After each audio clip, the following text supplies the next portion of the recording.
A Face in the Dark by Ruskin Bond. Mr. Oliver, an Anglo-Indian teacher, was returning to his school late one night on the outskirts of the hill station of Shimla. From before Kipling's time, the school had been run on English public school lines, and the boys, most of them from wealthy Indian families, wore blazers, caps and ties. Life magazine, in a feature on India, had once called it the Eton of the East. Mr. Oliver had been teaching in the school for several years. The Simla Bazaar, with its cinemas and restaurants, was about 3 miles from the school, and Mr. Oliver, a bachelor, usually strolled into the town in the evening, returning after the dark when he would take a short cut through the pine forest. When there was a strong wind, the pine trees made sad, eerie sounds that kept most people to the main road. Mr. Oliver was not a nervous or imaginative man.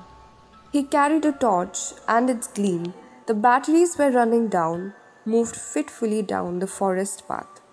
When its flickering light fell in the figure of a boy who was sitting alone on a rock, Mr. Oliver stopped. Boys weren't supposed to be out after dark. What are you doing out here, boy?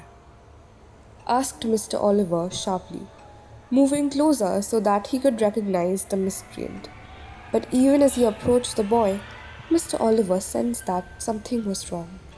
The boy appeared to be crying, his head hung down, he held his face in his hand, and his body shook convulsively. It was a strange, soundless weeping, and Mr. Oliver felt distinctly uneasy. Well, what's the matter? He asked, his anger giving way to concern. What are you crying for?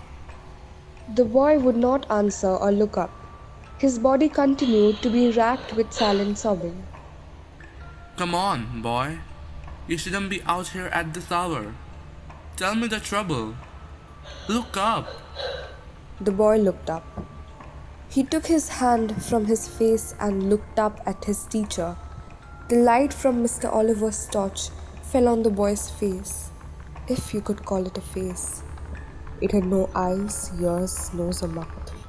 It was just a round, smooth head with a school cap on top of it. And that's where the story should end. But for Mr. Oliver, it did not end here. The torch fell from his trembling hand. He turned and scrambled down the path, running blindly through the trees and calling for help. He was still running towards the school buildings when he saw a lantern swinging in the middle of the path.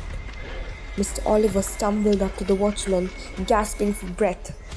What is it, Sahib? Has there been an accident? Why are you running? I saw something horrible. A boy weeping in the forest, and he had no face. No face, Sahib. No eyes, nose, mouth, nothing. Do you mean it was like this, Sahib? Asked the watchman and raised the lamp to his own face. The watchman had no eyes, no ears, no features at all, not even an eyebrow. And that's when the wind blew the lamp out.